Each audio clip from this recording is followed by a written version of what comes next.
नमस्कार दोस्तों, मैं हूं अतुल अग्निहोत्री और आप देख रहे हैं कनेक्टिंग गुरुजी। आप सभी का स्वागत है हमारे चैनल कनेक्टिंग गुरुजी पर। आज मैं आपको त्रिभुजों से संबंधित कुछ सूत्र उनकी विशेषताओं के विषय में बताऊंगा, तो आप ध्यान से समझिएगा और अंत तक जरूर देखें बिना स्किप किए। त्रिभुज होता क्या है? तीन भुजाओं, ठीक है, तीन भुजाओं के घिरे क्षेत्र को, ठीक है, तीन भुजाओं के घिरे हुए क्षेत्र को त्रिभुज कहते हैं, ठीक है। अब ये तीन भुजाएं हो गई, तीन भुजाओं के घिरे हुए क्षेत्र को त्रिभुज कहते हैं। अब होता है कि त्रिभुज में तीन शीर्ष होते हैं, ठीक है, ए बी सी। तीन कोण होते हैं, कोण एक, कोण दो, कोण तीन, ठीक है। अब इनके बाह्य कोण भी होते, तीन भुजाएं होते, तीन शीर्ष। अगर ये बाह्य कोण, इस वाली रेखा को हमने ऐसे आगे बढ़ा दिया तो ये बाह्य कोण बनाएगा, ठीक है। अब इस वाली रेखा को अगर हमने ऐसे आगे बढ़ा दिया तो एक ए बाह्य कोण बनाएगा, ठीक है। तो इस तरीके से बाह्य कोण बनेगा और एक ए बाह्य कोण बनेगा। 4, 5 और 6, ठीक है, 6 कोण होते हैं इसमें। कुल 6 कोण होते हैं, मतलब 3 अंतःकोण और 3 बाह्य कोण। तो अंतःकोणों का योग मतलब कोण 1 प्लस कोण 2 प्लस कोण 3, अंतःकोणों का योग 180 अंश के बराबर होता है।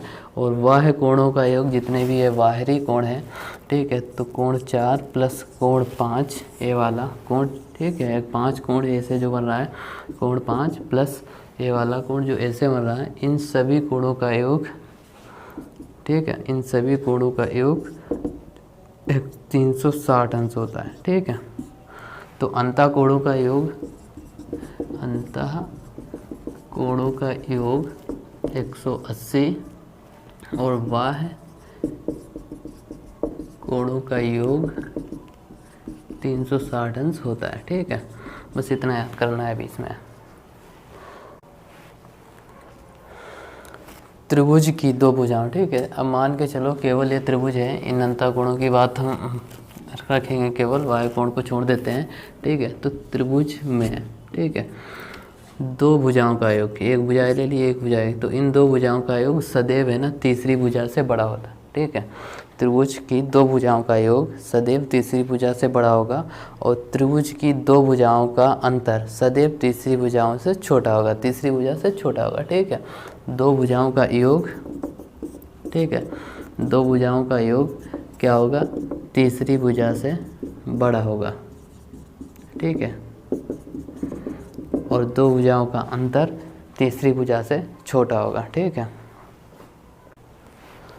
अब जो हमारा बहिष्कोण होता है, ठीक है, किसी एक भुजा को आगे हमने बढ़ा लिया ऐसे, तो ये जो बहिष्कोण यहाँ पर बनेगा, ठीक है, हम कह सकते हैं, यानी कोण यहाँ पर जो हमारा तीसरी भुजा को आगे तक बढ़ा दिया, तो इसमें यहाँ पर जो हमारा बहिष्कोण बना, ये बहिष्कोण है ना, बहिष्कोण, ठीक है। इसके सुदूर मतलब ये यहाँ पर इसको छोड़ के, ठीक है, सुदूर वाले मतलब इससे थोड़ा दूर वाले एक कोण और एक कोण, ठीक है, इन दोनों कोणों से बड़ा होगा, ठीक है।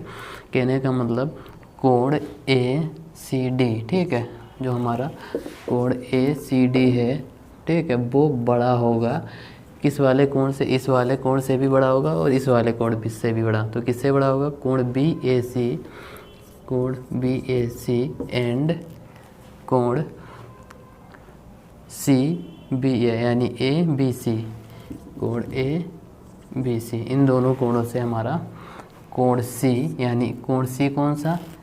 ए सी डी, ठीक है, कोण ए सी डी ये बड़ा होगा, इससे भी बड़ा है और इस वाले कोण से भी बड़ा होगा, ठीक है। तो पहला मेरा टॉपिक है केंद्रक को लेकर, त्रिभुजों के केंद्रक कैसे होते हैं और कहाँ पर होते हैं, तो इनको समझ लेते हैं, ठीक है। तो जो बात हम करेंगे अभी यहाँ पर केंद्रक में, केंद्रक को हम क्या कहते हैं? सेंट्रॉइड, ठीक है, इंग्लिश में सेंट्रॉइड कहते हैं। जब कोई त्रिभुज होता है, ठीक है, तो उसमें तीन भुजाएं होती हैं, ठीक है। त्रिभुज में जो तीन भुजाएं होती हैं, उन तीन भुजाओं पर जो मध्यिका हम डालते हैं, ठीक है, इन तीन भुजाओं पर जब हम मध्यिका डालेंगे तो वो एक बिंदु पर आपस में मिलेंगे, ठीक है। तो जहाँ पर वो आपस में मिलेंगी आके वो हमारा केंद्रक होता है, ठीक है। तो बात समझ में आ गई? तीनों भुजाओं पर डाली गई मध्यिकाओं के प्रतिच्छेदन बिंदु को हम केंद्रक कहते हैं, ठीक है, यानी सेंट्रॉइड कहते हैं। तीनों भुजाओं पर डाली गई मध्यिकाओं के प्रतिच्छेदन बिंदु को हम केंद्रक कहते हैं, ठीक है। चलिए बढ़ते हैं आगे लंब केंद्र के। लंब केंद्र क्या होता है? आर्थो सेंटर, किसी त्रिभुज में, ठीक है, 3 भुजाएं होती हैं, पहले बता दिया। तो तीनों भुजाओं पर बनाए लंब, ठीक है, तीनों भुजाओं पर डाले गए लंब, ठीक है। तो तीनों भुजाओं पर डाले गए लंब का केंद्र जो होगा वो तीनों भुजाओं पर डाले गए प्रतिच्छेदित बिंदु जहाँ पर आपस में करेंगे वहाँ पे बनेगा। कहने का मतलब है तीनों भुजाओं पर जब हम लंब डालेंगे तो जहाँ पर वो आपस में प्रतिच्छेदित करेंगे, आपस में मिलेंगे, वो हमारा क्या होगा, लंब केंद्र होगा, ठीक है, आर्थो सेंटर। तो इसमें बस इतना ही समझना है आर्थो सेंटर कहाँ पर होता है, तो इसको विशेष करके ध्यान से समझिएगा। मतलब कि किसी त्रिभुज में, ठीक है, डाले गए लंबों के प्रतिच्छेदन बिंदु को हम लंब केंद्र कहते हैं, ठीक है। किसी त्रिभुज पर डाले गए, ये लंब हमने डाले हैं, लंबों के प्रतिच्छेदन बिंदु, ठीक है। एक ये लंब डाला गया, इस वाले लंब से इधर गया है और ये वाला लंब जो है वो यहाँ गया है, ठीक है। तो यहाँ पर जो लंब डालेंगे, इन लंबों के प्रतिच्छेदन बिंदु को जहाँ पर ये आपस में मिलते हैं तो वो हमारा क्या है, लंब केंद्र है, ठीक है, यानी आर्थो सेंटर है, ठीक है। तो इसमें कोण बी जो है, ठीक है, कोण बी के सापेक्ष यानी इसके सापेक्ष बने कोण ए ओ सी, ठीक है। तो कोण बी के साथ में कोण ए ओ सी और कोण सी के साथ में वाला कोण ए ओ बी, ठीक है, ए ओ बी, और कोण ए के साथ में ए वाला कोण बी ओ सी, ठीक है। ये तीनों मिलकर है ना, मैं कहने का मतलब एक कोण उसके सापेक्ष इसका मान भी 180 अंश होगा, कोण ए प्लस कोण बी ओ सी इसका भी मान 180 अंश होगा, कोण सी प्लस कोण ए ओ बी इसका भी मान 180 अंश होगा। कौन से कोणों की हम बात तरीके से ऐसे लंब डालेंगे तो वो हमारा बी ओ, ठीक है, बी ओ सी। जब कोण ए लेंगे तो कोण ए के साथ में बी ओ सी, ठीक है, इसका मान 180 अंश होगा, ठीक है। तो इस तरीके से यहाँ पर समझाएगा, कोण ए लेंगे तो उसके सापेक्ष जो कोण बी ओ सी बनेगा उसका मान 180 अंश होगा, ठीक है। इसके बाद में हम बात करेंगे परिकेंद्र की, ठीक है। परिकेंद्र क्या होता है, सरकम सेंटर। तो इसमें परिकेंद्र सरकम सेंटर में एक हम जब त्रिभुज बनाएंगे, ठीक, उस त्रिभुज के बाहर कैसे, इनके भुजाओं का हम अर्धक करेंगे, ठीक, इन भुजाओं का अर्धक करेंगे, त्रिभुज की तीनों भुजाओं का हम अर्धक करेंगे आधे से ज़्यादा दूरी लेकर। फिर जहाँ पर ये आपस में टच होंगी वहाँ से हम किसी एक बिंदु को प्रकार में दूरी लेकर उसके चारों ओर परितः हम वृत्त खींच देंगे, वो हमारा होगा परिकेंद्र, ठीक है। तो इसमें परिकेंद्र में क्या होता है, भुजाओं का हम आधा करते हैं, ठीक है, भुजाओं का अर्धक लेते हैं परिकेंद्र में, ठीक है। उसके बाद में अंतःकेंद्र, अंतराकेंद्र क्या होता है, अंतःकेंद्र मतलब इन सेंटर, इन सेंटर में हम क्या करेंगे, त्रिभुज में कोणों का अर्धक करेंगे। ये कोण होते हैं, इन कोणों का अर्धक करके, ठीक है, एक हम लाइन खींचेंगे इस तरीके से, कोणों का अर्धक करके कोण अर्धक खींचेंगे, ठीक है। तो जहाँ पर ये टच करेंगे वहाँ से हम इस वृत्त के अंदर इस भुजाओं को, तीनों भुजाओं को स्पर्श करते हुए एक वृत्त खींचेंगे, वो हमारा इन सेंटर अंतःकेंद्र होगा, ठीक है। ये हमारा इसमें आई जहाँ पे लिखा है वो इन सेंटर यानी अंतःकेंद्र है। किसी न्यून कोणीय त्रिभुज की अगर बात हम करेंगे तो किसी न्यून कोणीय त्रिभुज का, ठीक है, तो उसका लंब केंद्र उसके भीतर होता है, ठीक है।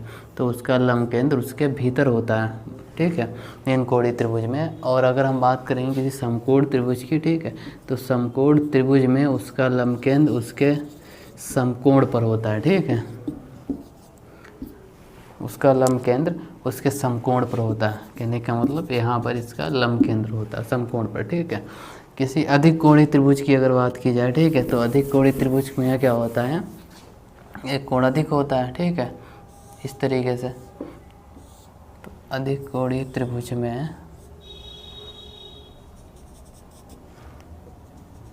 ठीक है, इस तरीके से अधिक कोणीय त्रिभुज में उसका सेंटर मतलब उसका लंब केंद्र अधिक कोण त्रिभुज के बाहर होता है, ठीक है। तो ये बाहर होगा अधिक कोण में। ऐसे भी प्रश्न आ सकते हैं कि उसका लंब केंद्र कहाँ, अधिक कोण त्रिभुज में उसका लंब केंद्र कहाँ होता है, त्रिभुज के बाहर समकोण में, समकोण जहाँ पर बनता है वहाँ पर, यानी समकोण पर ही होता है, समकोण पर लंब केंद्र होता है। और न्यून कोण त्रिभुज में, न्यून कोणीय त्रिभुज में उसका उसके अंदर होता है, मतलब त्रिभुज के अंदर, ठीक है, त्रिभुज के अंदर लंब केंद्र होता है। बस आज के लिए इतना ही।